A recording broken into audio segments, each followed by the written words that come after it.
umuhanzi ufata nka role model wawe, umuhanzi ufata nk'icyitegererezo ureba ukabona ibihangano bye biragukoma mu Rwanda ninde? none nakubwiye wanzanya mu muziki bamwita Juno Kizigenza. Oyo Oh ni wumva ugize imbeho we gusa unkoreho yeah I can play you some songs hope you don't feel alone. Sasa umeze bo tell me I wanna know yeah I'm available. Would you let me dance with ya? Delicious, you better than Alicia. Kuramo distance, reka tubikore tikta. Excuse-moi, do me a favor. Kuramo distance, yo. iyi ni Zabu TV. Reka nongere ngo usuhuze we wagize umugisha wo kumenya Zabu TV Rwanda. Reka tukubwire ngo ni iby'igiciro kandi uri uw'agaciro kuri twebwe. Ushobora kuba udukurikiye muri aka kanya warakoze subscribe cyangwa se ntiwakoze subscribe. Iki nicyo gihe kugira ngo ukandeho kugira ngo ibyiza Zabu TV ibategurira ujye ubasha kubibonera ku gihe. Turi mu kiganiro n'abanyempano nkuko mubibona kuri kamera, turi kumwe n'umusore wabukereye. Papa bite? So fresh. Tangira wibwira abadukurikiye ubundi twinjire mu kiganiro. Yo, this is Boy Silence Extraterrestrial Tita 70 OG. Nibarukubabara tuzababarane, nibarukwishima tuzishimane. Akenwere ndi papa nawe uri mama, tuzasazerwa ntirusaze tubisengere baby. Haters gonna suicide, suicide.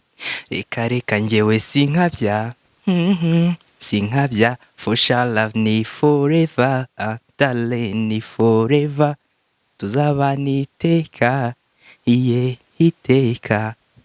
Yes. narabibabwiye ngo hazashya papa.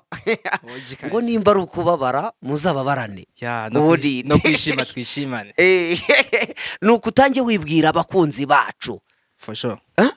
Ninde wavugaga? Someone hiding. Okay, twagiye mu buhanzi bwawe. Amazina ukoresha ninde? Silence OG. OG. Yes. OG kabisa. OG. Umusa mu mpano bimeze bite? Impano navuga ko aho bigeze atari habi. Impano yo biri confirmed kabisa. Uri umwe mu bahanzi dutumiye ariko babarizwa muri kaminuza nkuru y'u Rwanda. Ariko siho watangiye ukorera umuziki. Reka utwereke ishusho yuko watangiye. Ese ugeze muri kaminuza nkuru y'u Rwanda hari impinduka? Ibi bintu bibashije kubibarasinga bimeze bite? Tubwire. Ubu none navuga ko aribwo ntangiye ahubwo. Mbere nakoraga ibintu ntaza ariko ngeze kaminuza muhura n'abahanzi bazima. Banyeretse umurongo wa nyawo rero ubundi bwonje. Urakagutse. Ugiye gukubita abantu kabisa. Hani boro bya mbere namaze gusiba kera naho nibuka ko ibintu bikinanye narakoze. Kaminuza ni ishuri. Kaminuza ni ishuri kabisa. Wana urahageze uravuze ati ngiye kuvugurura. Mbaho ibintu biremereye. Nese mpura n'abasani bazi byari byo. Nyine banyereka umurongo muzima. Mbumvisha ibintu nayo isanzwe nkora bakabati bakuraga ibiki. Nza gufata isomo nyine ndicara ndiga muri make. Yes, reka twigarukire ku buzima bwawe bw'umuziki. Watangiye ute? Impano wayikuye he? Ni muri famille bimeze bite? Hanjye ntabwo ari muri famille. Navuga ko impano nyine ari Imana nyihereye gutyo gusa. Rugaba. Muri famille nta manzi dufite. Rugaba ari wakwihereye. I know you know. Akagoma kawe ugitangira. Byaje bite? Navuga ko abaye na successful. Jewe natangiye kwandika indirimbo niga senior 2. Nibwo natangiye kwandika indirimbo ndibuka hari muri 2020 I think. Umuhanzi Juno Kizigenza nibwo yazaga mu muziki nsanzwe nkunda umuziki. Akubiseho aragukangura. Ajemo kabisa ndavuga ubundi uyu ataje mbere. Gusa nyine ngo ubwo cyari icyo gihe nyine. Ubwo aje atama inspiration nanjye ntangira kwandika indirimbo zanjye narimbaga iz'abandi. ntangira kwandika indirimbo zanjye nanjye nkaririmba z'ushanu bati ni sawa ngira amahirwe nza kumenyana n'umuhanzi wari yagiye muri studio nza kumubaza nese nagiye muri studio gute nanjye ko mfite indirimbo aza kumuzana producer ndagenda ndakora akaririmbo karanakundwa kuri level yanjye nyine nk'umuntu utangira w'umupeti mfite nka 18.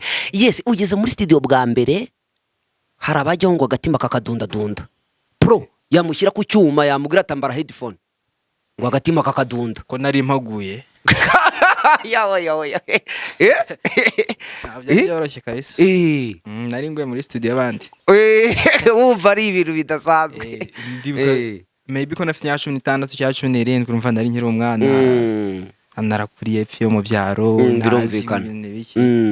Hari umwana wigeze kuva hano Huye ajya gukoresha indirimbo i Kigali bamaze kumuha umuzigo we wuzuye ngo yatwaye kuteri mu matwi umuhanda Kigali Huye ngo yawugenze nk'iminota 5 kubera kugenda yumva wowe ukimara guhabwa indirimbo yawe bwa mbere ukuye muri studio duha ishusho yuko wiyumvise urimo wiyumva ijwi ryawe ukuntu risohoka muri beat mu ngoma ikubita. Nge naritunguye nari mva nk'ide hamwe nisubone ngiye koko nkaririmba nk'abirahura koko abwi ntabwo nari nzi ko nanjye mbifite no mukumvisha abandi nabo baravuga bati koko nukuje hari n'abantu bambwira ngo ntabwo uzongera ku indirimbo nziza nk'ingi ukoze bwa mbere abwi ntimutuze.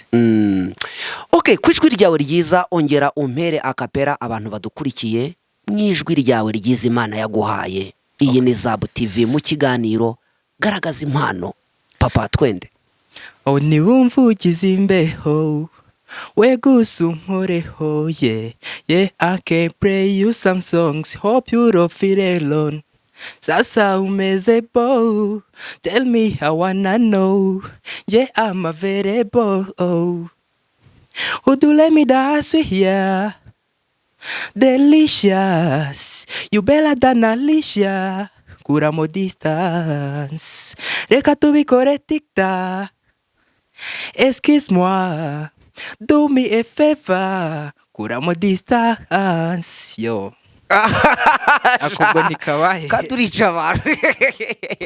Hanyuma reka ngaruke muri ubu butumwa washyize muri no ndirimbo ati ni wumva ugize imbeho unkoreho tikuramo distance indirimbo ntabwo ari yanjye akazi ni yandi indirimbo ni umuhanzi bita Filime ari kumwe na Neri Ngabo. Ngira ikibazo rero cyo kutamenya izindi ndirimbo nkamenya indirimbo zikorerwa muri Wina Record kuko niwe mutera mu nkunga mukuru w'iki kiganiro. Ubwo mbabarire ni wumva mbwiye indirimbo nkumva sinyizi kandi benshi bagira ngo niyo mustar izawe zo tuzazimenya kuko uri umwana wo muri Wina Record. Ubutumwa bukubiye muri no ndirimbo bwagushimishije ku buryo ari uhitamo guperforminga hano n'ubuhe? Ni romantique nanjye nkunda kwandika romantique cyane kurusha ko nakandika izindi cyane na romantique naho nandika ibintu byiza kurusha ko nakandika ibintu bisanzwe. Hanyuma ubuzima bw'abahanzi n'urukundo abahanzi ngo murakunda cyane kandi ngo muba mushaka ama baby ameze neza aho nta muhanzi yamera umukunzi urari single uburyo umuhanzi ugira umukunzi nuri Marie de nyine kuburyo bafite umugore bizwi na nk'umuhanzi yaba icyo nzige ku bahanzi murakunda ariko ntimuta mu mago sinzi niba duhuza ntabwo ari bose kabisa ntabwo gukunda murakunda ariko gushyira mu mago murahakana biragoye ko umuhanzi afata na decision akavuga ngo reka nkundane na kanaka bitewe n'ukuntu usanga buri wese amushaka iki biragwana kugira ngo abone choice kabisa. Okay, twigendere uko mishinga ufite ubu bihagaze gute? Watubwiye ko wakangutse imishinga ufite ubu imbere bimeze bite? Imishinga mfite kari myinshi. Ukwezi gutaha kwa gatanu ndashyira indirimbo nshya hanze. Indirimbo hari audio itunganyije neza ubundi gutegura video na video iba yarasojwe gusa bitewe n'ikintu cyo gutegura ikintu kinini ubwo byansabye kunyitegura igihe gihagije rero niyo mpamvu nzayishyira hanze mu kwezi gutaha kandi natari gutegura muri uko turimo. Iyi audio yayo yaba yararangiye? Audio yararangiye. Ubutumwa bw'ingenzi bupfunyitse muri ako gaseke n'ubuhe? Ni ubutumwa ku rubyiruko urubyiruko rwishora mu biyobyabwenge basigeho mu mabebi amapepi nabyo ni ikibazo se amapepi. kandi ari urungano baba bahura kugira ngo bahora baganire. n'icyo wa mugabo oya utaranirwa agaramye kagira ngo ijuru riri hafi batajya nko bagushinja bati kanaka n'akanaka ibintu bimeze gutya uri kwirukwaho n'inzego zibishinzwe ntabwo wakumva ko ababebi atari ikibazo.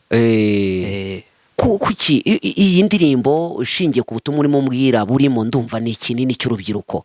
Hari bagenzi bawe baguye mu mitego birakubabaza byatumye ukanguka gufata ikaramu ukandika. Yego bimeze bite? hari n'ugeze gufungwaho ariko nyine azira umukobwa yakozeho ariko ntabwo yakozeho ushinjwa gukora ko ntabwo yakoze kuko yarakozeho abari kubw'amahirwe arataha.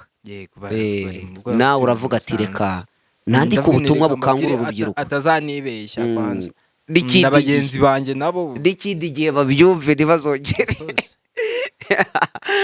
Yes papa, muri uru Rwanda harimo abahanzi benshi bagiye batandukanye bakoze indirimbo zikora ku mitima ya benshi, nawe urimo. Umuhanzi ufata nka role model wawe, umuhanzi ufata nk'icyitegererezo ureba ukabona ibihangano bye biragukoma mu Rwanda ninde? none akubwiye banzanya mu muziki bamwita Juno Kizigenza. Oyo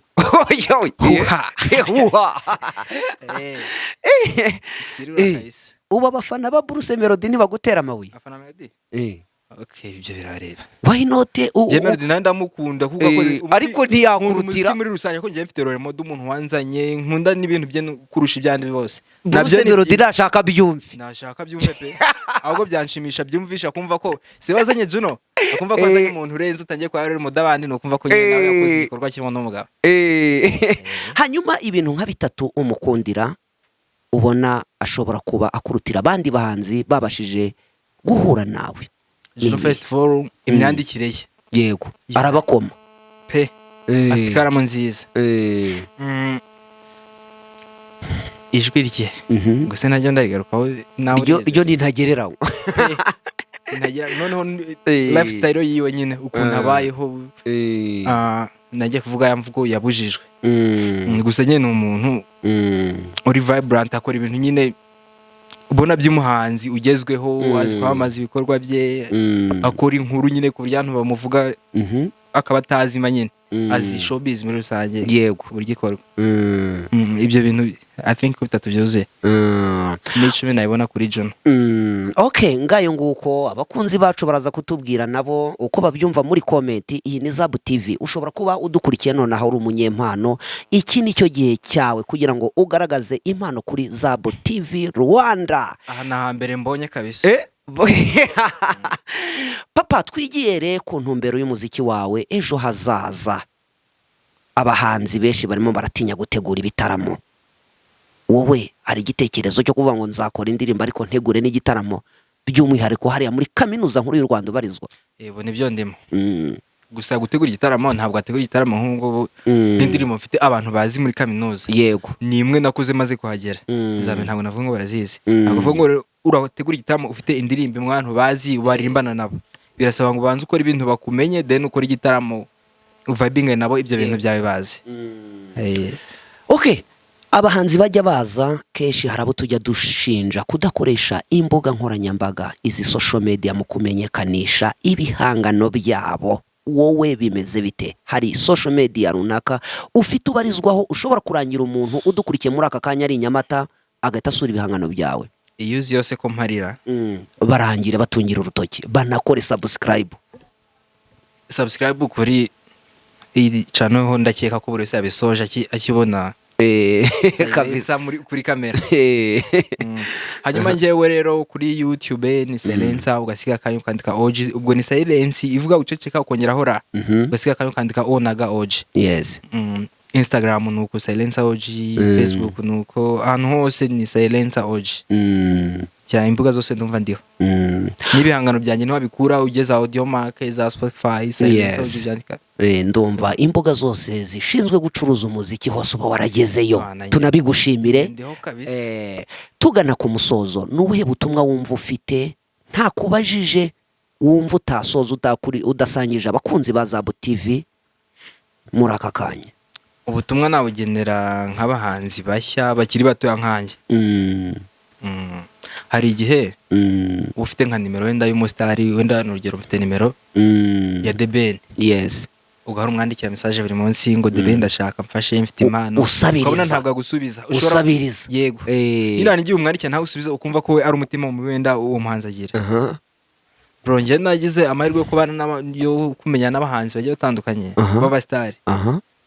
Anyereka nka afite message 1000, kambwira ati ukuntu wahera ruhande usubiza buri muntu. Ujya kujonjora umuntu wagusabye ubufasha ariko ukanyaro. Akenshi rero we arebamo abantu asanzwe zibaziranye bakorana business, akari basubiza ntabwo ahera ruhande asubiza buri umwe. Rero mwabahanzi mwe bakiri bato rwose mubare bakuru bacu, ntabwo ari ukuvuga ngo ntabwo niba atinda kumusubiza ntagacune ngo ngo asakuze, n'umwaka ushobora gushira. No kumamagara afite kutakwitaba, bakunda ko ari busy. Nanjye nshaka kumara icyumweru mbona ndi busy se, nk'igihe ndi gutegura nk'undi gutegura indirimbo yanjye. Nta rundi rwango. Yego. Nshobora kuvuga nti wenda ni urugero director naramuka mpamagaye, wenda hari nka gahunda tuyopanga, cyangwa se umuntu wenda uzanyambika cyangwa iki, akaramuka mbuze wenda ndi kuvugana n'abandi bantu basanzwe badafite n'ikintu kizima bagiye kumfasha cya danje, namugiye mbwira ngo sharingira aka kantu, kandi n'akantu wenda kadafatika ariko kuri we karafatika, reka ndeke kugapinga. Yego. Yes, tugana ku musozo, uyu ni umuryango mukuru w'Abazab TV. Ndumva tumaze kugira abasabu barenga 22,000. Ni igiki wababwira tugana ku musozo? Mwabantu mwe muri benshi rero. Erega nta nubwo abantu bakanza subscribe gusa aribo bareba ikiganiro, hari n'abandi. Ikintu nababwira rero, aha niho byose bibera.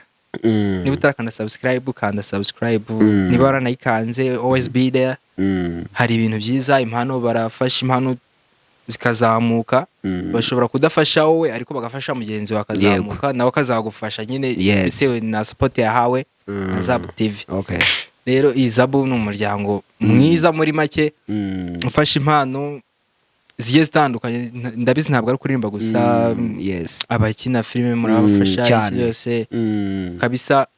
Mugumane natwe nka Zab TV, ntabwo tuzabatenguha, ndabizi. Yes. Uwakoze kuza ku kiganiro cyiza uduhaye. Nawe mwakoze cyane. Nizere ko nitwongera kugutumira uzaboneka hano. Nzaba mpari, ndahari ku bwanyu. Urakoze cyane. Gusa mbere ko basezerana nagiye umuntu nshimira, umuntu mfasha mu muziki. Yego papa, shyiramo nawe. Umuntu witwa Peto, ndamushimira cyane. Okay. Ahari reka tumubwire ngo dukuye ingofero kubwe. We na Zabu TV nibo bantu ba mbere bamfashije, nkabona support yabo nta kintu bahaye, batanzi kumbona gutyo gusa na kishimira tara yanjye. Shout out to them guys. Okay. Yes, warudukurikiye uri kuri Zab TV, turashaka udutima muri comment hano utwereke ko wishimiye umutumirwa wacu. Turabakunda, naho ubutaha mu bindi biganiro bya Zab TV ibategurira. Murakoze. Iyi ni Zab TV.